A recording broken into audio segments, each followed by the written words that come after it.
Hello, Sameema. Hey, Hora.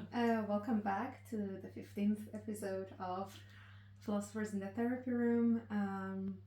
I just want to ask everyone to send us their ideas that they would like to cover in these episodes.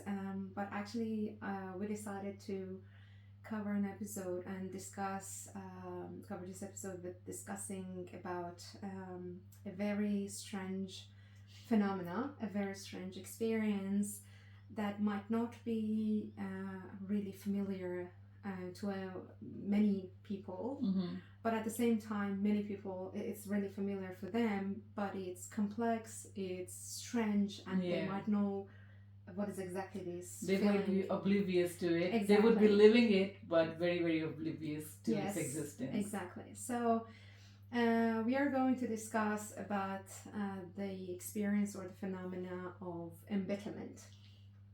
I guess this experience was really, really familiar to us. Yeah. It was a time that we were so familiar with this experience and we were dwelling it. Yeah. But it was challenging. Yeah. And naming it is a big thing, because before that we were considering it very much under the idea of anger. Yes. And we were not very well aware of, because anger seems like a more active engagement and a kind of a cognitive way of thinking about, okay, I'm angry at you, I'm angry at this, and then there's a very clear object, what I'm angry at.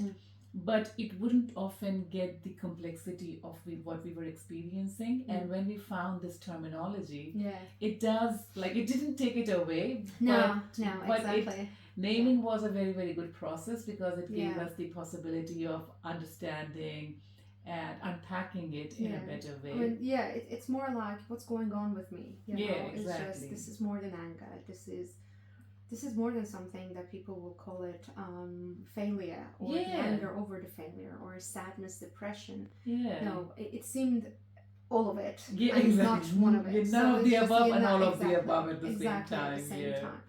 So we are going to discuss about embitterment, but through an existential philosophy. As usual. Yes, as usual. This is our thing, and I guess we are. I think this is a way that I can unpack the world and understand what's going on with me. Exactly. It works with me, and I feel that it's a very. It will give us a kind of first. It is interactive. It's not a. It's more like a formulation rather than a solution. Yeah. It gives you the possibility of understanding yourself, but as a dynamic. Certain possibilities that can happen, or that can be explained, that you can be explained with that. So that's why I like existential phenomenology, because it gives you the formulation. It gives not a diagnosis. Not a diagnosis, a formulation of understanding yourself as an active participant of whatever it's happening to you. And it's not pathologizing. Yeah, exactly. It really gives this idea that you're a human being, and the things that happen to you, it's coming to you because you're a human being. It happens to you because of being a human. Yeah. So we're gonna get back again to existential philosophy, and definitely Heidegger today. So and we are going to discuss about embitterment as a mood, an existential mood. And Sameema will unpack it. Hopefully, we're gonna do it together. But I will try to clarify with some examples, so we can engage our listeners more actively. And we'll keep the philosophical jargon to the bare minimum. But We'll look, try our I best. don't really want to keep it for myself, those philosophical jargon, because it's I think it's a language that can be used in everyday life. We are training people to be more comfortable with using these words and terminologies. Okay, Sameema, why mood, and what is mood? Okay. Do you want to explain embitterment first, or do you think we should go to mood first? Yes. I can. Just a brief understanding of what embitterment is.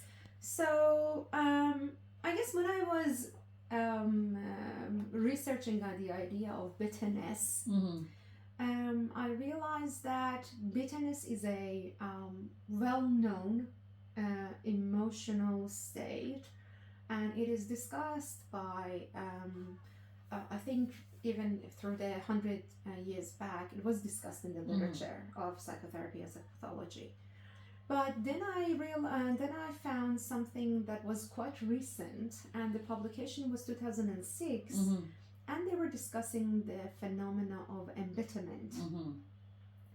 And when I was reading it, I realized that, that's it. This is not only bitterness, because whatever we are going through, it's not only bitterness and anger. Yeah. So what is that? Yeah.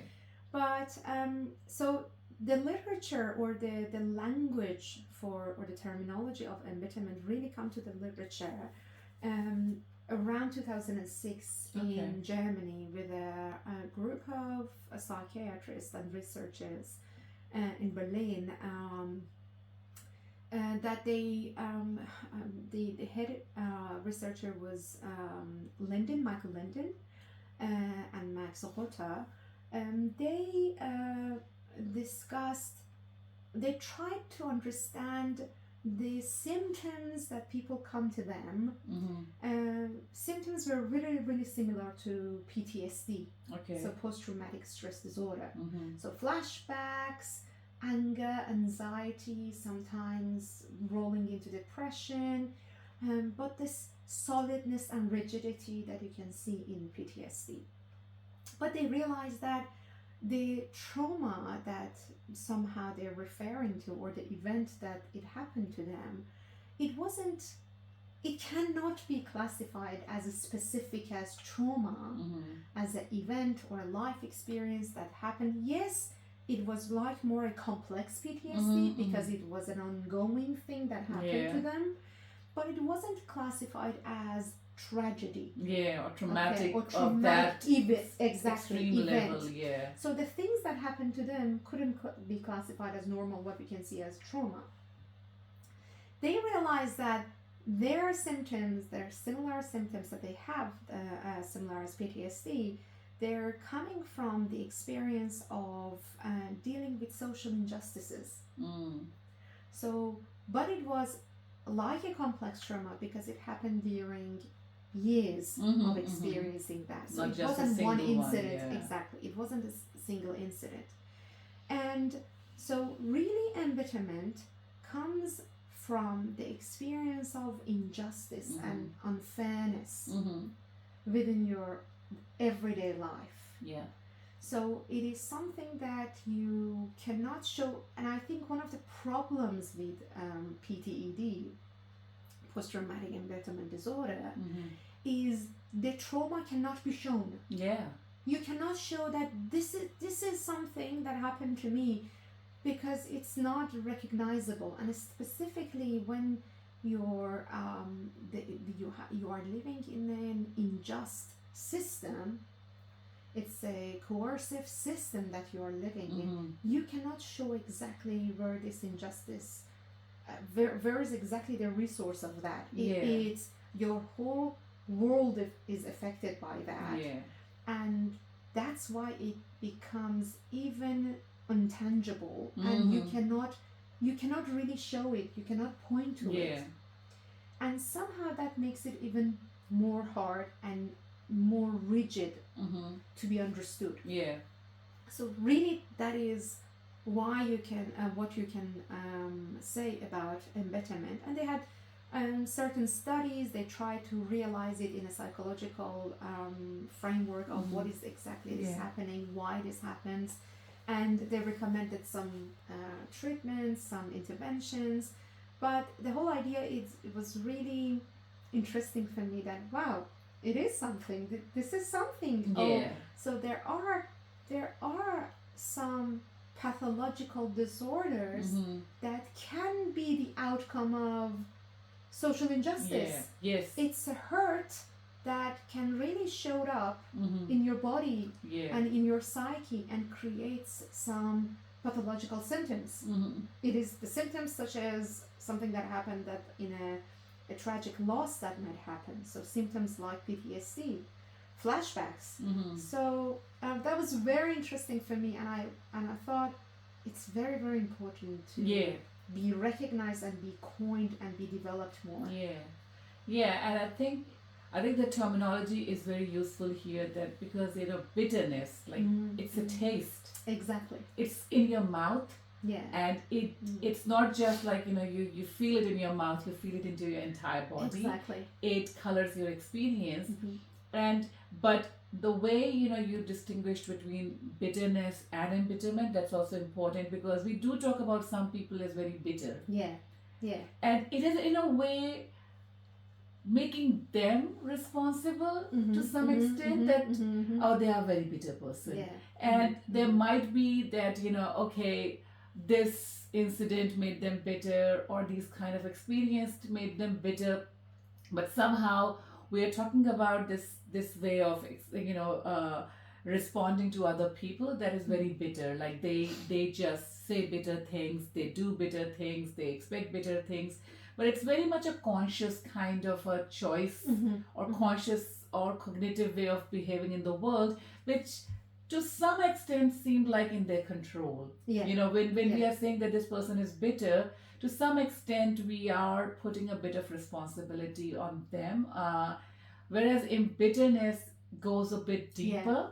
And that's why we thought that it would be best to consider it with the help of Heidegger, because that really opens it up in a way where it is not just a conscious choice. It's not, we're not saying that it cannot be changed. We do talk about the possibility of changing that mode of being, where people can move past being embittered, or staying embittered, or whatever we want to call it. However, it's not exactly just like being angry. I'm bitter the same way I'm angry. It is way deeper, way more complex than that. So I guess that's why we're going to discuss it rather than as an emotion. We're going to discuss it as a mood. Yeah, exactly. So I guess the very idea of this is not an emotion that comes to me and I experience it and I just try to, and somehow I'm not sure exactly whether, because look, bitterness for me, it's like a unresolved anger. It's an anger that you want to control and make it civilized. It's a civilized anger. Really, it's, for me, bitterness is like that. Exactly. But embitterment is more than that. Exactly. And when we were dealing with the idea of what is it that was going on with us, we understood that no, we are not bittered. This is more than anger. These are the complex of different emotions that come together. So, and that's why we are going to discuss it about embitterment in terms of existential mood. Exactly. Okay, Sameema, you're going to go talk about mood here. So, if our viewers remember anything, unlike our students, we did discuss in one of our previous episode the Heideggerian idea of care, or Sörge, which is basically our mode of being engaged with the world, or being concerned about the world. And this is not the care the way we use it in everyday term. So mood kind of comes back to that care, the idea of care. So with Heidegger, if people remember some of the terminology, the most important thing is that he talks about human beings as Dasein, being there. So this is one of the most important thing about us, is that we are in the world. So we are not human being looking at the world, talking about the world. We are in the world, and we are thrown in the world, which is basically, the situation that I am here at is not my own creation. So like being thrown is basically, you throw something, I throw a ball and it lands there. It's just lands there in a world that is already there. And it's the same way we just enter a world, being thrown into the world, but at the same time there's a future. So that's kind of the background in which we are working. But the important point about thrownness and being in the world is that the world is not like the world of objects just sitting there and then you're trying to use these objects, but rather the world opens up with a meaningfulness, significance for us. So mood is a key term here that Heidegger uses in terms of how the world becomes significant to me. You know, how that, so the term he uses, and Hora, you would use the German the German term. I would be yes. Befindlischkeit is the mood. Yeah.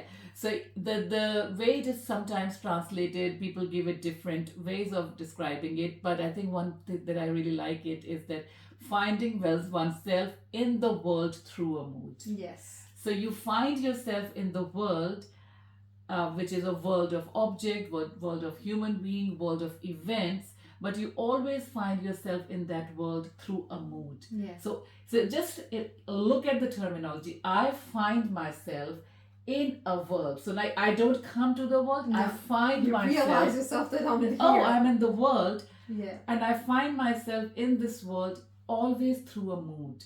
So the mood is basically that is the color. Yeah. That is it's the lens. Lens that through that mood the world becomes significant to me. And this mood, it is really important that it's not an emotional state. No. It's not like I'm in a good mood, I'm in a bad mood. No, we'll talk about different moods. But this mood is basically the lens through which all emotional possibilities become possible at all. Yes. Exactly. Yeah. So basically the mood is that actually makes the world significant to me, that makes the world meaningful to me, makes the world possible to me. And in that, through the help of that mood and finding myself in the world through that mood, emotions, relationships, possibilities all become, possible. It's, if I do not, and we are never without a mood. No. It is like so important to remember that, and again, we are not talking about emotions. We're not talking about it being in a very happy mood, being in a very it's not an ordinary use of exactly. mood. No. It is basically, sometimes the term is used, the attunement. Yeah. How we look at the world, how we perceive the world, how we engage with the world. And once we take the example of certain moods, it will become very clear. What do we mean by mood here? So roughly speaking, so mood is the lens through which we look at the world. Yeah, you find yourself in the world. In the world, and you make sense of the world. And that's where, mood actually plays an extremely important role in terms of how you do things here, what kind of relationships you build, and above all, what kind of future expectations do you form. Yeah. And how you would respond to the world that is coming at you. So I just want to somehow give a clarification here, somehow, because I want to relate to how I get what mood means for me. So according to your explanation, mood, unlike the use of the English word attunement, is not something that I choose for myself. No, yeah. It's not my choice. I'm not really actively participate and engage in creating a mood. The mood, I find myself within a mood. I find myself in a mood, and what is that mood? That mood, it seems like a lens that I see the world and I engage with the world through that lens. So imagine here that you have a lens that through that lens you can see some colors sharper than the others. It filters some roughness around the edges. And I don't imagine Sameema has that, and I don't have that lens. I have a lens that gives me 10 colors more than whatever you can see. It shows me some objects closer and some objects further than whatever you see. Exactly. So when you are engaging with this world, yes, we both are in the world, in this material, realistic Seems world. like the same objects in the room, the same temperature. We are sitting, we are sharing one space. But it's colored differently. Exactly. So I see different things because certain stuff becomes significant for me. Yeah. And it was the lens made it significant for me. Exactly. I didn't choose that significance. Yeah. I didn't adjust that significance of the lens. Yeah. And because of my background, the way that I push toward the world and throw at the world in the world, that lens got some specificity. Yeah, exactly. Got some specificity. It's just me looking at the world through that lens. I didn't choose that kind of attunement to the lens. I didn't choose the distances, the sharpness of the color, nothing. It was just given to me. You were thrown in the world with that lens, and not of your choice. Yes. But just I want to say, this is not thrownness. I've thrown to the world, but it was given me something, not my givenness, not my facticities that I cannot change, like my physical body, like my color of the skin, my gender, not all of this, sexuality, not all this, but something that I can see toward that, the future. Because that thrownness, as you mentioned, is the past. Yeah, there's some stuff. It's past, and to some extent what's happening, like that small window of now. Exactly, a very small window of now. But that mood, it's a lens that I engage with the world through the future. I can see the future, I can see the possibilities. Certain possibilities become significant for me through that lens. Exactly. So, yes, we are sharing the one world as the world of reality. Yeah. But because we are given certain other different alternative lenses, we see the world and engage with the world differently, and that's our mood. Yeah, we are living in the world. We are in the world with different moods. Yeah, we live through these moods. Yeah. So, am I in a right track? Yeah, I think so. We are going. Yes, hopefully we are heading in the right direction. Yes. And I think here we can actually bring the example of one of the moods we discussed, boredom. Yeah. Which is very significant and important, and something that we all understand quite well. And what Heidegger talks about here is, which will give people a little bit of idea in terms of what we exactly are talking about in terms of when we say mood as a lens. And so, when we think of boredom, he talks about 3 experiences of boredom in a way. So he says that, one experience is that bored by. So he gives the example of you sitting somewhere on a train station waiting for your train. There's nothing stimulating happening around you. Imagine Heidegger's time, you don't have smartphones either. Yes. So nothing to distract you with. So you're bored by that experience. And so we do understand that nothing is like, there's a world full of objects, but nothing is significant in a way that it stimulates me, it excites me, it offers any entertainment, any engagement. Everything is just dull.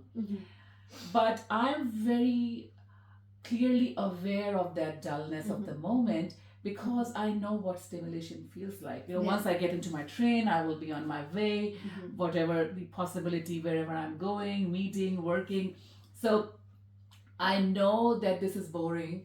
I'm very aware of this boredom because I know what is not to be bored. So the world is opening up to me in a certain way because I have the possibility of distinguishing between these 2 experiences. This is not stimulating, there's a possibility of stimulation in the future. The other experience he talks about is basically you going to a dinner or something like that. There's conversation, it's totally fine, nothing too painful, but once you come back from the dinner, you just feel like it was such a boring experience. You didn't enjoy yourself. In that moment, you were not hurting, or you were not like, I want to get away from here, can't wait. It was just meh. But now you're able to say that how boring it was. And he says that this one was a little bit difficult to identify because you were sort of inconspicuous.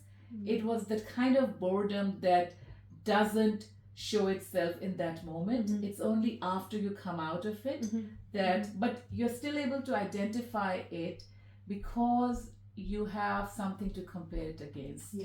You know what it means to be not bored. Yeah, so that's again sort of a mood, but the the mood that he's talking about, which is your lens of the world, is basically when boredom is your primary mode of experiencing the world. You live, you do things because it's expected of you, but nothing stimulates you, nothing, something we call like anhedonia. Which you don't feel happy at all. Even not sad. So it's there's just like a sense indifferent of numbness. Yes. It's a complete numbness. So he says that this one is so hard to identify, this kind of boredom, because there's nothing to compare it against. There is you don't know any other way. And that's where you're totally oblivious, you're totally unaware of this mood. And this colors everything. So the same world that might offer someone else excitement is the same objects are not exciting for you because the world is colored by this boredom. So it seems like a lens that nothing is colored or specified or sharper or even more colorful. It seems that everything is blurry and there is no specific significance in this world. It seems that they have significance. Sameema, if we didn't have a world without significance, a world without a significance is a scary world. Scary world. Exactly, because it's a scary world. Because nothing feels like. So what we mean by significance? So like, for example, fear. You experience fear because your mood set up in a way that they tell you that there might be objects in the world that can harm you. And when you experience a snake, when you see a tiger, the fear is coming because you are able to make sense of the world through that mood that can show up like, okay, things can be scary, things can be exciting, things can be so your moods actually tell you that things can be meaningful, situations can be meaningful, people can be exciting, repulsive, interesting, painful, harmful. So it is through these moods and through these significance different experiences really unfold. Exactly. So otherwise, in itself, how does snake interpret itself to be dangerous? It's through the possibility of giving it significance, that it can harm my life. It can end the very possibility of me being in this world. It can give me excruciating pain. So all that significance is coming through the possibility of mood that colors the world. And and a world which has significance. Exactly. And we cannot, so he talks about inconspicuousness or boredom can be a mood. So, when you feel like that, there is no mood attached with the world, it's not. You always experience with a mood, it's basically this inconspicuous mood that it is coming to you. At other times, it can be coming through other sort of moods. And these are the kind of the primary lenses through which we experience the world. But as you were saying earlier, that I didn't choose it because of the past circumstances, my body, history, whatever has happened. These lenses are there. I'm thrown into the world with these lenses, but they kind of determine the trajectory of the future. They kind of shape. Because if nothing stimulates me, if nothing is interesting, or if everything is dangerous. If I find everything is threatening to me, what kind of future it does open for me? You're stuck. You're stuck. You just feel like I need to make sure that I'm safe, and that's it. I cannot think beyond my safety. Your project becomes your just feeling keeping yourself alive. And that's where being in survival mode. Exactly. So they color the future. They determine. They shape the future, and what I can do for the future. So that's where moods are so fundamental into opening up the world. So if we want to see embitterment through that lens, that embitterment is not an emotion. No. It's not an experience of, like being bitter at right now. It's not a cognitive approach. It's not a behavior. It's a mood. So how do we explain embitterment as a mood? So what is, I think for explaining embitterment as a mood, we need to get back to the world of significance. It's because it is this significance that really shows the structure of the mood. So the significance that the world, that I engage with the world through that lens, through that mood, make me provide me the possibility of expecting something from the world. So imagine that I'm moving, and have you seen that you're in your when you're driving in the mirrors, the side mirrors, that say the things are closer to you, than the reality. It says to you, it shows the significance that this thing is designed for you to have a much more closer perspective of the things that are beside you. So it gives you the clarification and the guidance of this thing that you are seeing in the mirror are not exact distance, that are really things are placed and are located.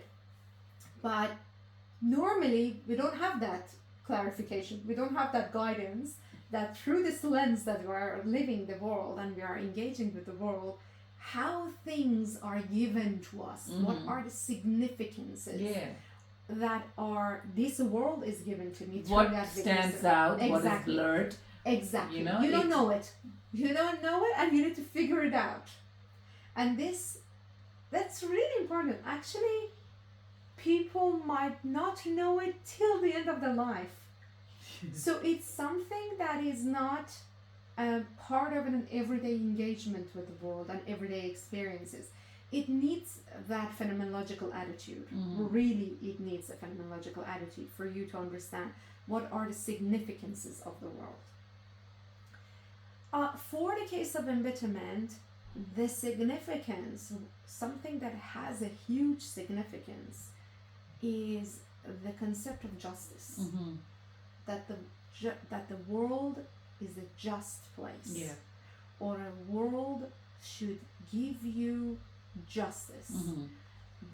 If you put the effort, the reward is something that is exactly the same measurement, or it's the same to the same extent that you put the effort, you're gonna get the result. Very Kantian. Exactly. So you put the effort, there's 10% effort, you're gonna get the answer, just an amount of 10%, not 90%. And not just 50%. Me, everyone. Everyone. So I believe in a world, so the significance of the world for me is the justice in the world. So there shouldn't be any luck and any no, you don't. No, we don't accept. That's wrong. No, that's wrong, because luck it cannot be. Because you got an extra thing because you're lucky. Why? Yeah. And why should I be unlucky? Yeah. So because the whole concept of privilege, we talk about privilege, but we never accounted for. We don't really bring it into calculation. Normally, really, when we are dealing with the world, when we are, imagine yourself that you are giving an exam. You say, okay, I studied whatever material that I should have covered, and I know that whatever from this material they were given to me, I might be able to answer. You go to the exam, you might really spend the whole night in pain, and you don't get whatever you feel or you're expected of yourself to get as the outcome. So that sickness at the night wasn't something, it wasn't in the possibilities of the things that might have happened for you. So you didn't take it into account when you were assuming for a possible reward, for the possible outcome. I wouldn't say even reward, for the possible outcome. It doesn't need to be like kind of it. It's not always about reward and about attaining something. It's about the outcome. Exactly. You throw something and you have an outcome. You will have an outcome, or you expect an outcome. So somehow, and when I'm talking about that, I just laugh at myself that why wouldn't ever I never really understood the idea. We worked with the concept of privilege. Yeah. But we always had this idea that it would not happen to me. somehow it's it. I know. No, that doesn't belong to my world. And I think that's a mistake.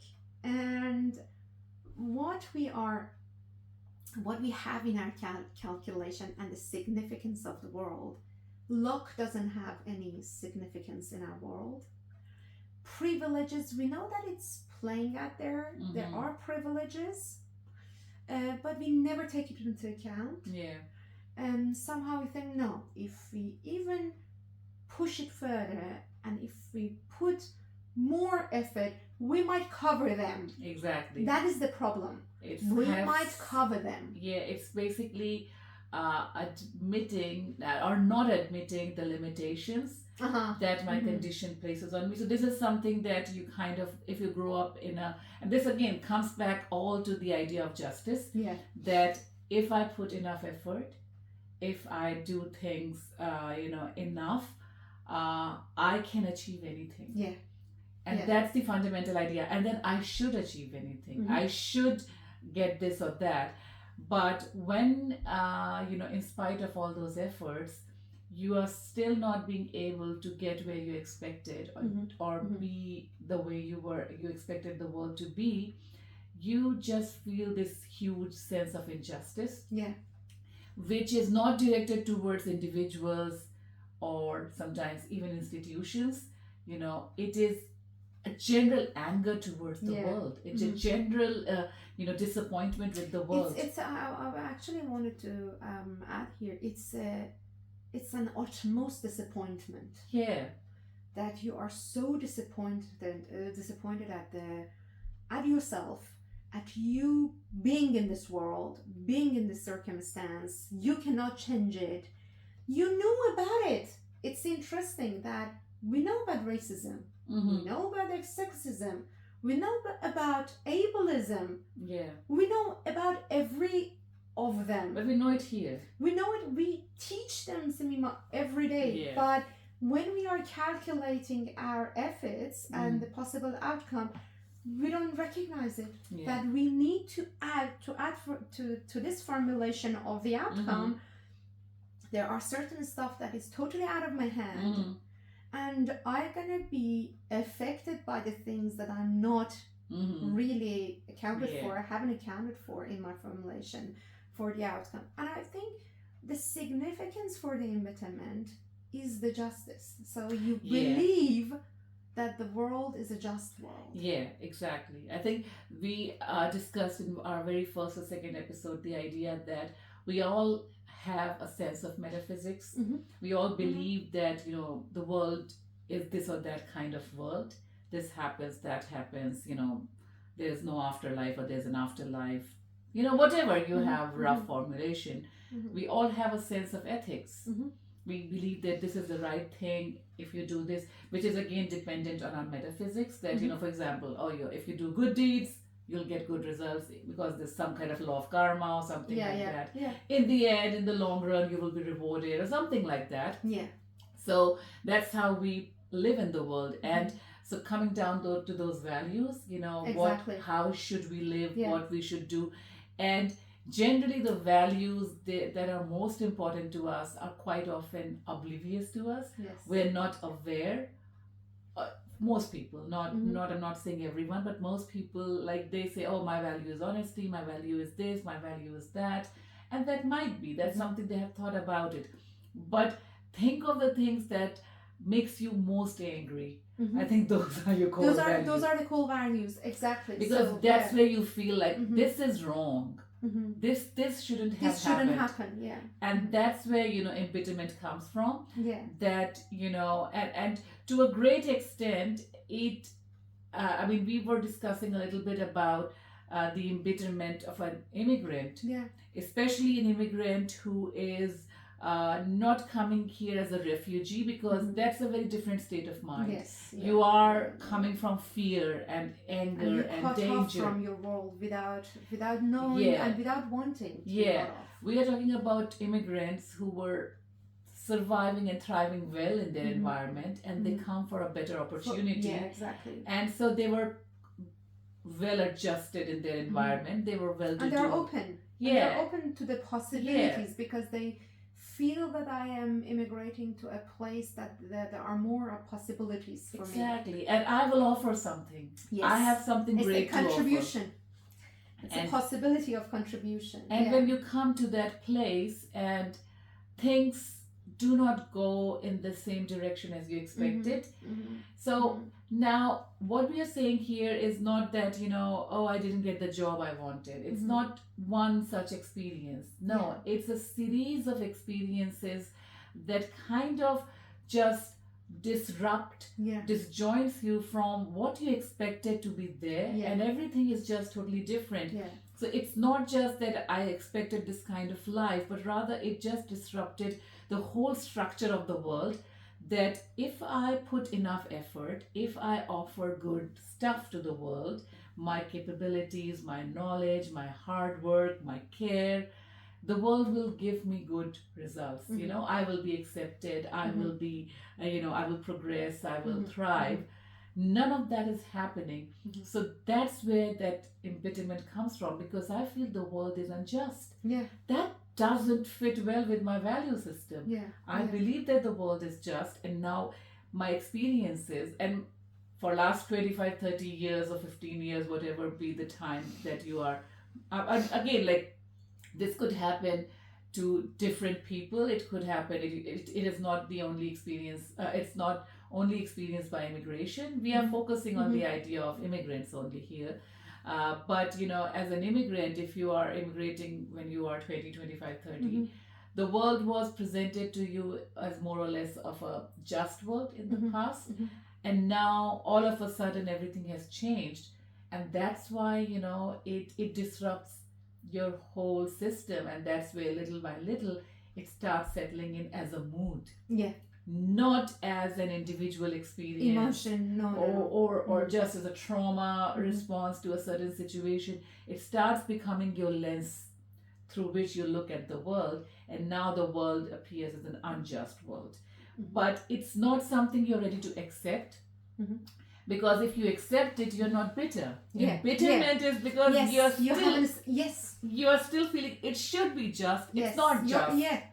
And that's where embitterment is coming from. It hasn't been numb yet. Exactly. I think the bitterness is that numbness of the anger. I told you it's just like a civilized kind of a way of controlling the anger. But as an embittered person, you don't want to hold the anger at all. You don't want to control the anger. The anger is fast and furious and rigid and very sharp.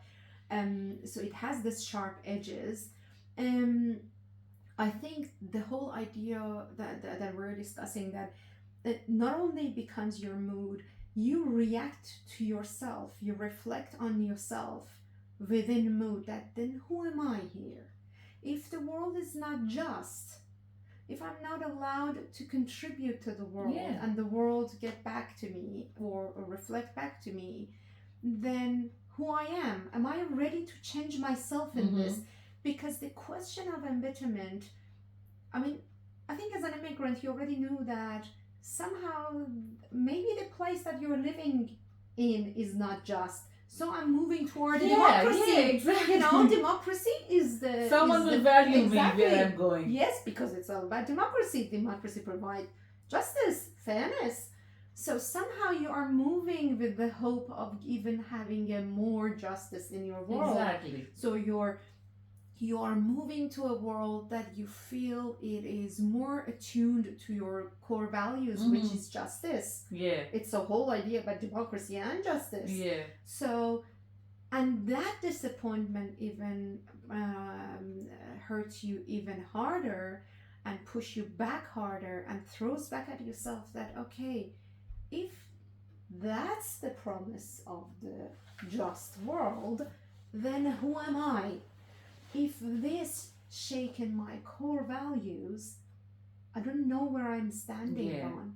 It's like you're still very much holding on to, first of all, the value itself, although it is getting, those who accept, life is unfair, move on, they are not probably in that embittered state, like if they have deeply accepted it, or so the one thing is that I'm still holding on to that core value of justice, and this idea that world is unjust. It's a kind of a limbo. Like I'm stuck here because I can't let go of the value, but the world is constantly showing me that that's not the case. That's not the case. That's not something what you get. Exactly. So every moment that is being shattered. But at the same time, I think at the heart of this problem is the core idea of self. Exactly. The self is at the center of it because to a great extent, I mean, especially with the experience of being an immigrant, it comes back to the idea of,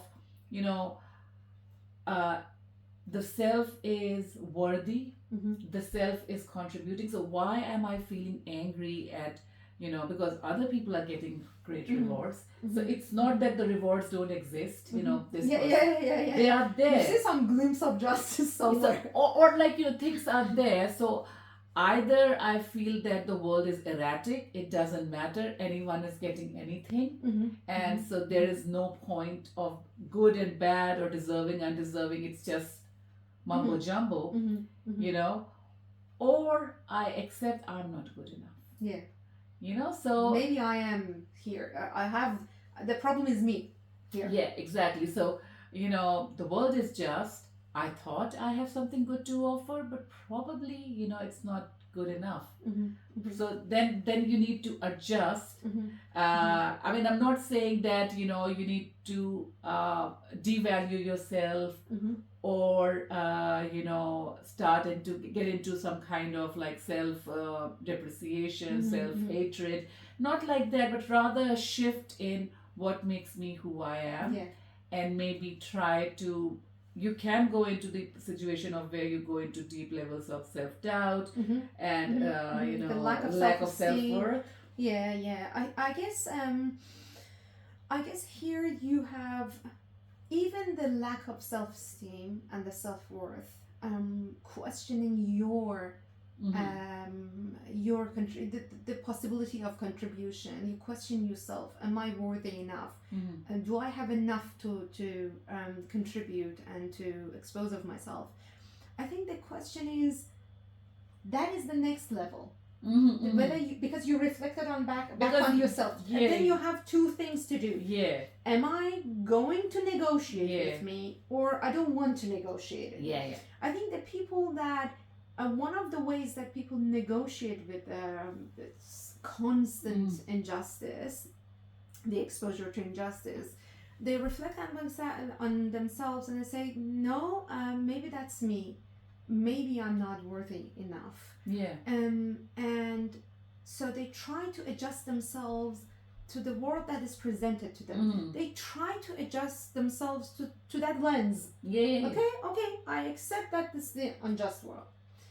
But there is another way, so it's a next step of you see the world as unjust, and you say, no, I'm not ready to adjust myself and attune myself and my self-worth and identity to this lens. I do believe that this is not the case. I believe in justice, and justice is the valid and grounding and baseline of my being in a world and me interacting with the world. I'm really adjusting every other thing according to justice. So imagine that it's your core value. It's the very basis. It's not like something you choose and drop. I really want to express on the idea that it's your grounding. Justice is a grounding. I mean, if you get back to Plato, I mean, one of the most important, maybe one of the most important value of life is justice.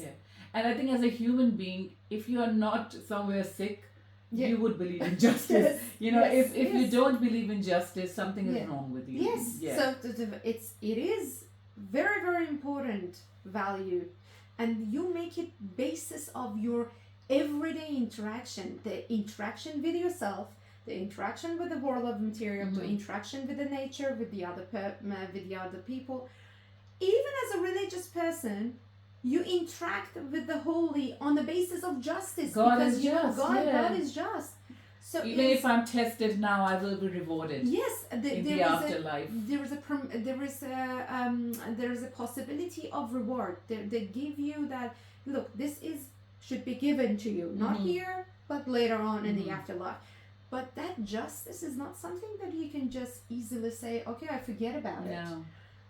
That becomes the possibility of embitterment lingering there. Exactly. Because you don't want to believe that the world is not a just place. And I'm not ready to negotiate my way of being in the world. And it's interesting because when I was preparing myself for this episode, I was reading about, and it reminded me of Kierkegaard, and he talks about despair. He talks about boredom, despair, anxiety, all of this thing, and he talks about despair, and this despair, you can have different reaction to the despair. Embitterment, I believe that embitterment is a defiant despair. You're not giving up. You're not giving it up. And I have a reason that why I don't give up, because I believe that justice is important, and the people who are unjust, and they should be punished, and they should be accounted for. You have the responsibility to fight the injustice and change the structure of the world. So you believe that this self is in despair. Kierkegaard said, look, accept that you're in despair, move on. And in this mode of embitterment, you don't want to accept that. Yes, I am in despair. Yes, I am in despair, but I don't want to move on. I just want to stick with it. Because I guess something valuable here. My wound is valuable to me. I want to hook to the pain. Because it's like a sacred pain. It's a sacred pain. So as I assign a value to that, to the very pain itself. I assign a value to the wound. That this is a wound that I took because I realized about the injustice in the world. And I don't want to live it. This is important. This is me all the time constantly thinking. Somehow it becomes your moral responsibility that I should not forget it. I don't want to forget my antennas getting the injustice. I want to fight against injustice. And that's why embitterment lingers. So what do you do with it? And it is like, as we said, that it is fundamentally the place of the self, because I mean, we're not saying that, because as we discussed that embitterment is this kind of setting up certain expectation of the world, because we expected it to be just, it is not just anymore. And that kind of colors the future. So I expect it to be unjust. I see that injustice will be emerging in the near future. So that's why, embitterment is not just about what happened in the past. It colors the future and kind of takes away the possibility or reduces the possibilities which can be just, which can be good, because I am just colored by or perceiving the world through embitterment, and so I'm expecting it to be... You expect it to be unjust. So I don't want it to be unjust, but I'm ready that it would be unjust. What I get is only unjust. And so somehow it becomes habitual for you. That whatever you get, it's injustice, and somehow you totally lose your sharpness against injustice. So I guess one of the reasons that you don't want to give up on this embitterment is just you don't want to give up on the pain and the wound, and you don't want to, I think it's also about I was thinking about a little bit about that whole attachment style, which is avoidant in a way, because if I hold, give it a pause and I hope something better, I can get hurt again worse. To some extent, that might be there too.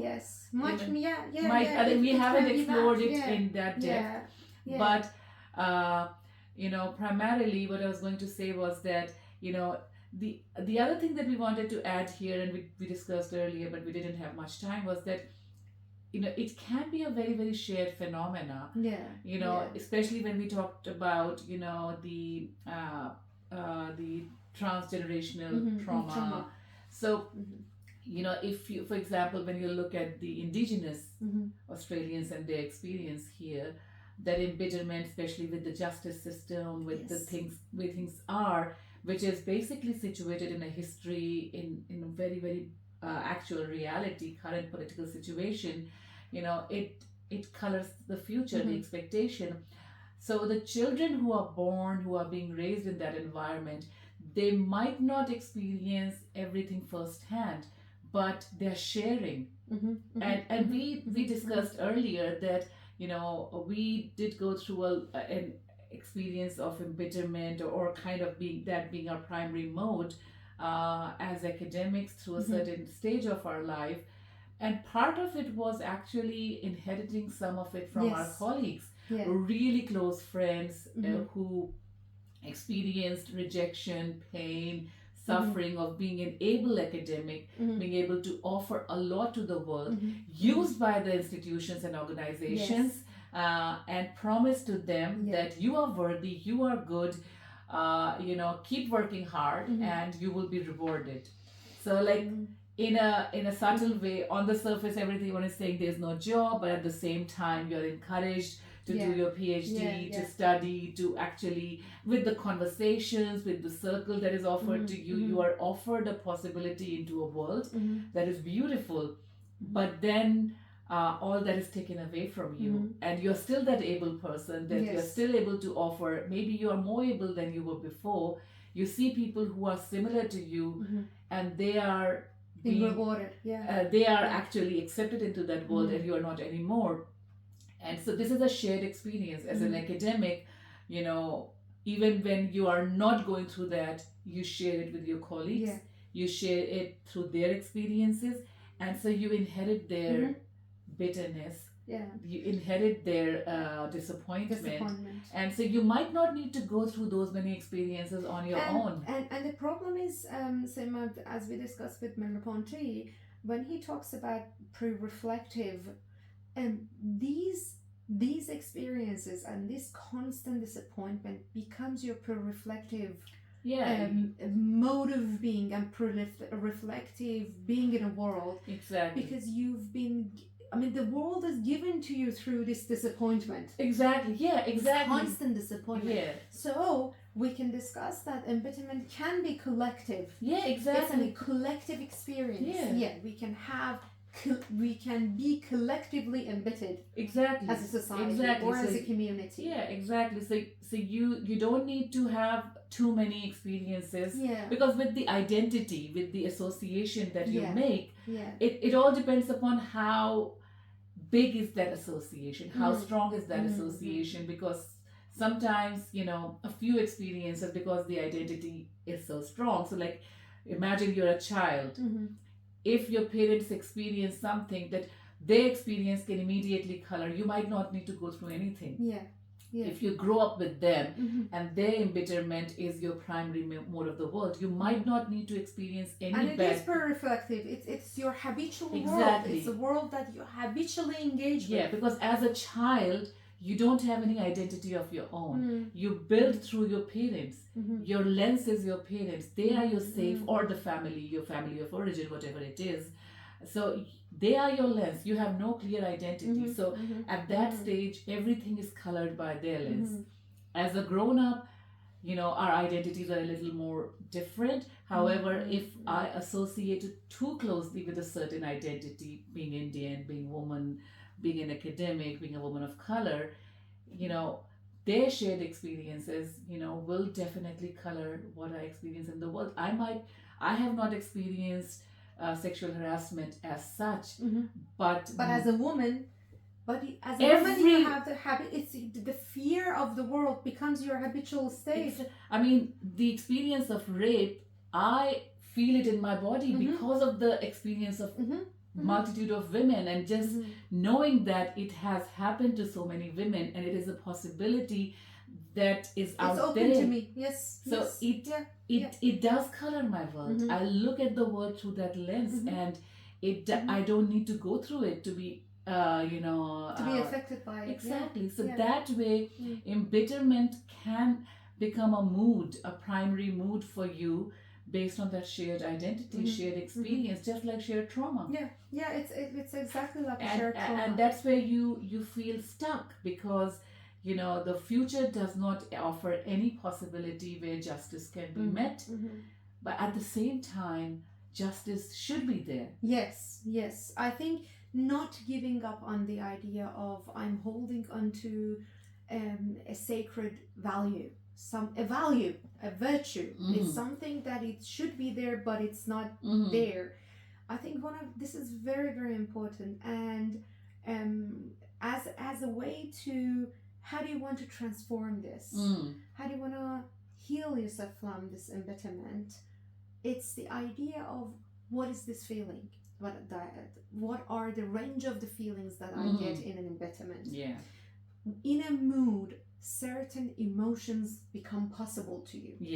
When you are, every mood is impregnated by certain possibilities of emotions. Because we discussed that a mood is the kind of background in which everything emerges. Emotions emerge through a mood. Emotions are possible because of these moods. And as you were saying, embitterment gives us a range of possibilities. Not all the possibilities, a range of every mood impregnated with certain possibilities, and not all.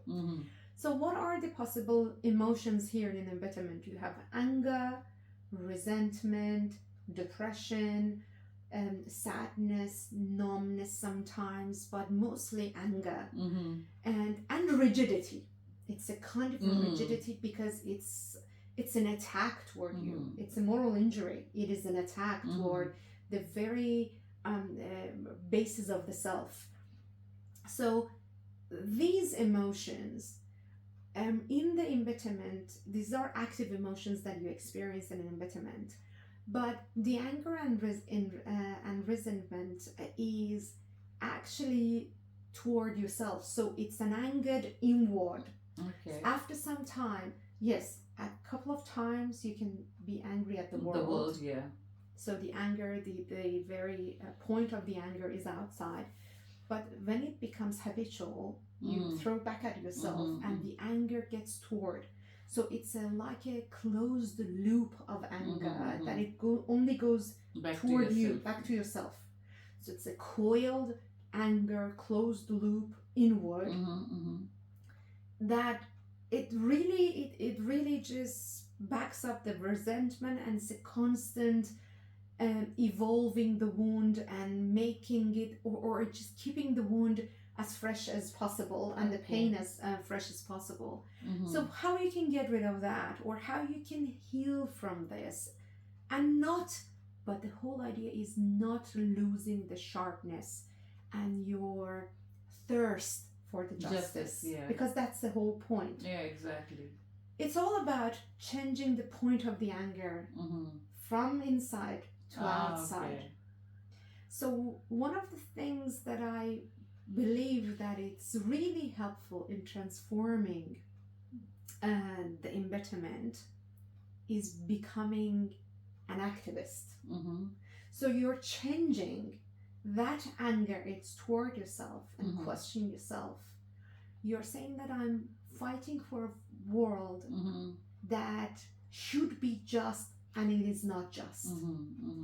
I think becoming or channeling that anger, this is what I see, that channeling the anger toward making a change in the world.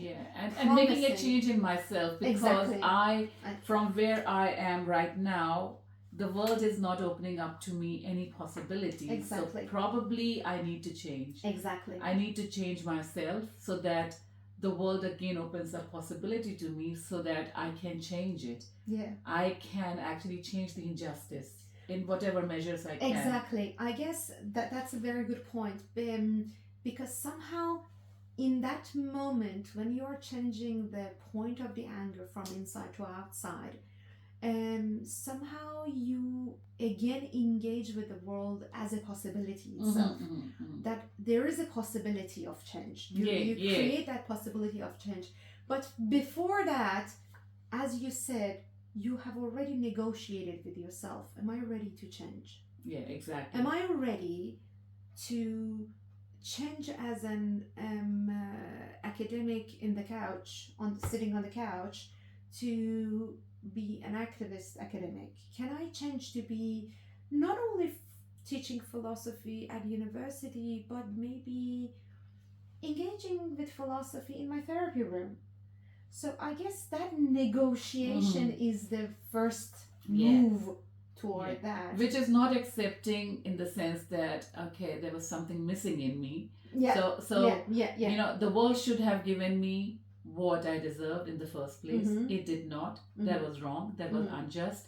However, you know, I'm not happy with it. Yes. I'm not going to accept defeat. Exactly.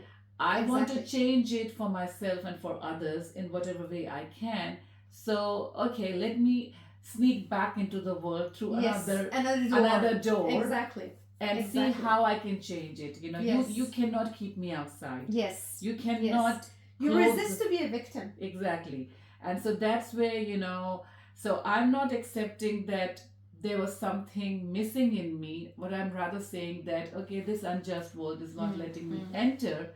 So I have to have a disguise now. Yes. You know? Yes. I have to cover it up. Yeah. I think you try to see what was that the core sense of self for me. Yeah. Me thinking, okay, I keep thinking. I keep this being a thinker, but I carry it in a different garment. And I carrying this thinking being in a different garment. And which is going beyond embitterment, because if I was still embittered, what would have happened that, okay, I leave philosophy, I leave academia, and we have seen people like that. That this is an awful thing. The world has promised me a wrong thing. Now I'll do something else. Something that pays money but has no depth. I will not involve myself. I will not care about anything. So then I would still be embittered. I did change myself, but not in a way where change is a becoming and unfolding, a future possibility. I'm still holding on so closely to the wound that I just make it, you know, we have a word in Urdu, nasur. Okay. Do you have an English term for it? We have it in Farsi, but I'm not sure exactly it's the same. Nasur means something which is not fit. Okay, so for us, nasur is a wound that has not healed. It's an old wound that wouldn't heal and hurts for some people all the time, but for others, like if it's the weather is chilly, so it's so nasur is that kind of pain that hasn't healed, or a wound. So it's like a really bad wound. So if, you know, in that case, your you know, trauma, your pain, your suffering becomes that nasur, that suffering that never heals. So you try to survive, you try to adjust, but that sense of injustice hasn't gone away. You're still angry. You're still angry at yourself. You're still angry at the world in a certain way. And in the end, you're harming yourself. You know, you're just living in that embitterment and you're not going past that. So, you know, changing your path here was not actually healing and moving past. It's rather being stuck there because it is not a future. No, it's exactly, it's a stuckness. It's just you stuck in a certain framework of dealing with the world that makes you feel the world in a certain way, and you are condemned to actually engage with the world in a way that the world has been opened up to you. But in the way that we discussed and we are suggesting here, you are not really submitting to the picture that is given to you, and they ask you need to be this. Say no, I am more than that. I don't accept it. I want to engage with the world, but it's gonna be okay. I know that there are certain possibilities, there are certain limitations for me. I'm not white. I'm not a white man. I'm an immigrant. I don't belong to this this world political social structure. So part your terms, but partly my terms. Yeah.